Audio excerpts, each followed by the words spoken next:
U.S. President Donald Trump has announced a 35% tariff on Canadian goods to go into effect on August 1st. Montana farmers are voicing frustrations over the Trump administration's use of tariffs. Tariffs are having a real impact right here in the Treasure State, with farmers and ranchers feeling it firsthand. Everything had been carefully set up since early August 2025. Washington wanted to change the rules of the game, but Canada was not ready to let that happen. Members of Parliament in Ottawa decisively shut down all talks, while American farmers could do nothing but stare at their empty barns, wondering who would buy their milk. The signal from the White House was crystal clear. They wanted to reset trade terms in a way that would benefit the United States, no matter the cost to others. But this time, Canada refused to give in. Instead of bowing its head as expected, Canadian leaders firmly stood up to defend their farmers, workers, and local industries. The result was a freeze in negotiations. Border crossings grew quiet.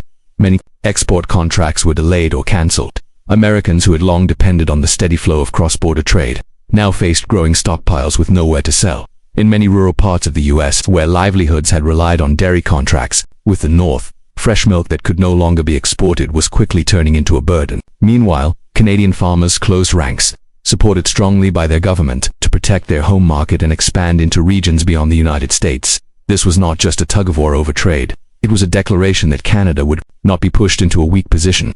Instead of giving in to pressure from the White House, Ottawa was reshaping how Canada would define its role in the North American supply chain through the determination and unity of its people. The vast majority of Canadian exports to the United States are not tariffed and won't be tariffed at this new higher rate. Canada's been able to carve out an exemption for any goods that are compliant under the Canada-US-Mexico free trade deal. The Bank of Canada found 95% of Canadian exports are exempt. And if you add up all of the exports to the United States, including all those exemptions, Canadian producers are only actually paying somewhere between 2.3 and 5% on average. President Donald Trump unexpectedly chose a battlefield no one saw coming: the dairy sector. For officials in Washington, Canada's system of controls and support for its dairy industry stood as a symbol of what they called an imbalance in cross-border trade. But for the people and government in Ottawa, the story was completely different. Dairy is not just another product, it is the foundation of livelihoods for thousands of farm families, a pillar of rural communities, and a key part of Canada's economic identity. It is something Canada will not allow anyone to tamper with. In the eyes of Americans, Canada's supply management system for dairy is a barrier to free trade, an invisible wall that must be torn down. Yet north of the border, it is seen as a safeguard of stability, a shield against overproduction crises, and a guarantee of fair income for farmers. So when Trump targeted the dairy sector as leverage to claw back advantages for the United States, the Canadian government drew a red line that could not be crossed. It was not just an economic issue, it was also about sovereignty, about who has the right to decide the future of Canadian agriculture. Ottawa chose to stand firm, refusing to back down despite pressure from the White House, and the message was crystal clear: if anyone thinks Canada can be forced to surrender by attacking what matters most to its people, they have picked the wrong opponent. Mark Carney says he's disappointed by Trump's decision, saying on X, "We will continue to negotiate with the United States on our trading relationship. The Canadian government is laser focused on what we can control, building Canada strong." Experts believe these new tariffs are being used as a negotiation tactic to strike a deal with Canada. This story is not just about a few cartons of milk or blocks of butter on a store shelf. Behind it lies a much bigger contest of strategy, one that shapes the future direction of trade between two neighboring nations. New tariffs have been introduced, warnings are growing sharper, and the entire industry is on edge, watching closely to see which side will give in first. This is a battle of nerves, with consequences reaching far beyond politicians, directly impacting farmers, factories, and everyday consumers on both sides of the border. President Trump just told a pretty big lie about Canadian dairy tariffs. They do the first little carton of milk at a very low price, but after that it gets bad, and then it gets up to 275, 300%. Nope, it's not just one little carton. Under the USMCA that Trump's own first administration negotiated... For farmers in the United States, long used to unstable prices and constant overproduction, President Trump's move was seen as a chance to turn the tide. They hoped the change would finally stabilize their income and offer a way out of years of turmoil. Meanwhile, for Canadian farmers, the supply management system is not just a policy, it is a lifeline. It shields them from market swings, protects the value of their hard work, and secures the survival of entire communities. Two perspectives, two paths, and they could not be more different. Canada, we find that they're charging us over 200% for dairy products. You know about that. And when I left, we had that well taken care of. But under Biden, they just kept raising it. Very difficult to deal with, the Canadian. Now, there are some major problems with Donald Trump's figures, including the fact no one pays those tariffs. They only kick in on products like milk, cheese, and yogurt at a certain threshold. Below that, there are zero tariffs, and the threshold hasn't been hit yet. But having Trump and his administration complain over and over about Canadian dairy. For farmers in the United States, long accustomed to unstable prices and chronic overproduction, President Trump's move was seen as a chance to turn the tide. They hoped it would stabilize their income and finally provide a way out of prolonged turmoil. Meanwhile, for Canadian farmers, the supply management system is not just a policy, it is a means of survival. It shields them from market volatility, protects the value of their hard work, and secures the livelihood of entire communities. Two perspectives, two paths, and they could not be more different. The supply management system, one of the strictest agricultural controls in the world, has been the backbone of Canada's dairy industry for more than 60 years. And here's how it works. The federal government sets strict limits on how much milk, cheese, butter, and other dairy products can be produced domestically. At the same time, Canada caps imports from abroad at only about 3.5% of total domestic consumption. On top of that, sky-high import tariffs act as walls of protection. Duties on milk stand at 241%, and on butter nearly 398%. But these numbers are not random. The entire system is designed to keep prices stable, ensure farmers earn a steady income, and protect rural communities from being crushed by global competition. This stands in sharp contrast to the large-scale U.S. farming model, where mega dairies with tens of thousands of cows dominate the market. In Canada, the dairy sector is built mostly on small, family-run farms tied closely to the domestic market and long-term stability. Importantly, the system is defended not only by regulation but also by broad political support from Quebec to British Columbia. Whether in government or opposition, few question that supply management is something Canada cannot and should not abandon. Just before the Trump administration raised tariffs again, the Canadian Parliament acted first. It passed legislation banning any future government from using supply management as a bargaining chip in trade negotiations. For Ottawa, dairy is not just a consumer product, it is part of national identity, bound to livelihoods, communities, and pride in agricultural self-reliance. South of the border, however, the story looks very different.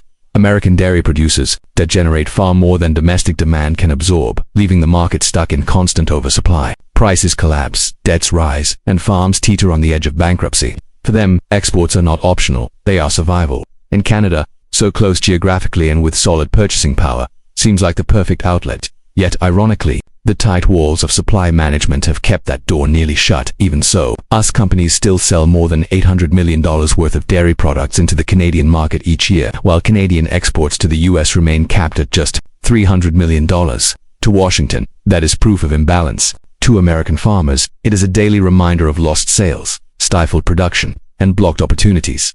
Donald Trump seized on that frustration quickly. He openly called Canada's supply management system an insult to American farmers.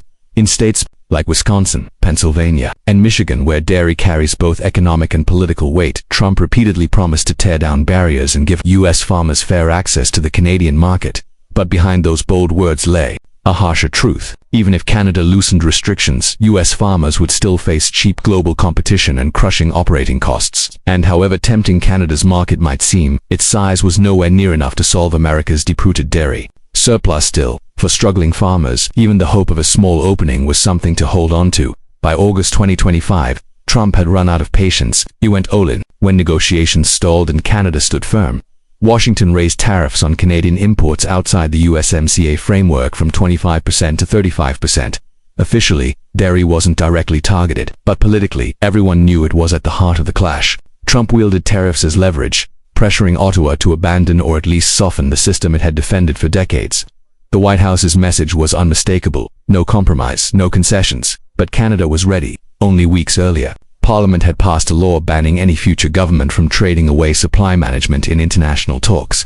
Remarkably, it passed with rare unity between government and opposition, a clear signal to Washington Canada would not be divided or forced. Trump's trademark strategy: hit hard, hit fast, and force opponents to retreat, had worked elsewhere. Japan, South Korea, even parts of the European Union had given ground just to avoid escalation. But Canada was not one of them. For Ottawa, this fight was not just economic, it was cultural, political, and above all, about survival for thousands of family-run dairy farms tied to generations of national identity. Instead of backing down, Ottawa doubled down. Prime Minister Mark Carney bluntly declared that if forced to choose, Canada would walk away from trade talks entirely rather than compromise on dairy. Trump wanted to box Canada in, but the result was the opposite. Both sides locked in a standoff that soon spilled over into sectors far beyond agriculture. Steel, aluminum, automobiles. What began with dairy quickly grew into a much larger economic conflict, one that shook the very framework of North American cooperation. Detroit, the beating heart of America's auto industry, was hit hard. Tariffs on Canadian materials soared to 50%.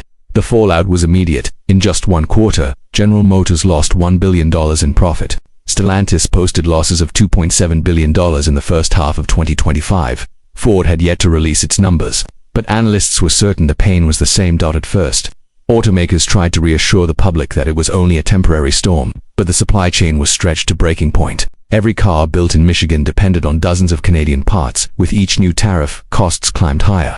Experts warned U.S. consumers could soon pay thousands more per vehicle, up to $9,000 in some cases.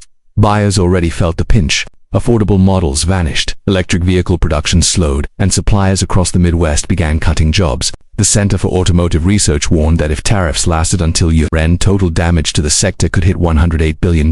A trade dispute that began over a few liters of milk had grown into a full-blown threat to the backbone of American industry. For Detroit residents, the question was no longer whether tariffs would cause pain, but whether the auto sector could even survive another 3 years. Canada had faced American pressure before, but this time was different. Ottawa was prepared. Instead of reacting with panic, Carney's government restructured the economic foundation. The message was simple. Dairy was not for sale. Instead, Canada leaned on its strengths, energy, critical minerals, and its central role in North America's auto supply chain. Carney made it clear Canada would not be forced into bad deals. Ottawa pivoted to expand global partnerships. Canada signed early long-term supply contracts with Europe and Asia. Domestically, relief packages were launched to support industries hit hardest by U.S. tariffs, helping businesses pivot to new markets. Companies reached out to South Korea, Japan, and the EU, actively building alternatives. The message to Washington had never been clearer. Canada would not be cornered. Trump's strategy of maximum pressure had worked elsewhere but not here. Canada's defiance exposed a flaw in his playbook. Tariffs might bully smaller, less integrated economies, but against a partner like Canada deeply tied to U.S. supply chains, the blowback was too great. From auto plants to farms to consumers, Americans bore the brunt, and the world was watching. Allies took note. Rivals like China moved in, filling gaps and extending influence in sectors like energy and minerals. Meanwhile, the U.S. found itself locked in a trade war with its closest neighbor over milk. What began as a quarrel over dairy had grown into a test of Washington's entire trade doctrine. The question, would countries fold under pressure? So far, Canada's answer was a resounding no. A dispute that started with something as simple as a glass of milk had exploded into a full-scale confrontation. Tariffs meant to force Canada to yield were now ricocheting back into American industries, from Detroit's assembly lines to Midwestern cornfields, even into consumers' shopping carts. Canada, meanwhile, held firm, defending supply management, expanding global ties, and building resilience. U.S. farmers, still drowning in unsold goods, waited for relief that never came. And the auto industry warned, the worst was yet to come. By the end, a stark paradox had emerged. Trump's pressure campaign might be hurting America more than Canada. The real question now was not whether Canada could endure, but whether America, from farm to factory, could survive a trade war that began with nothing more than a glass of milk.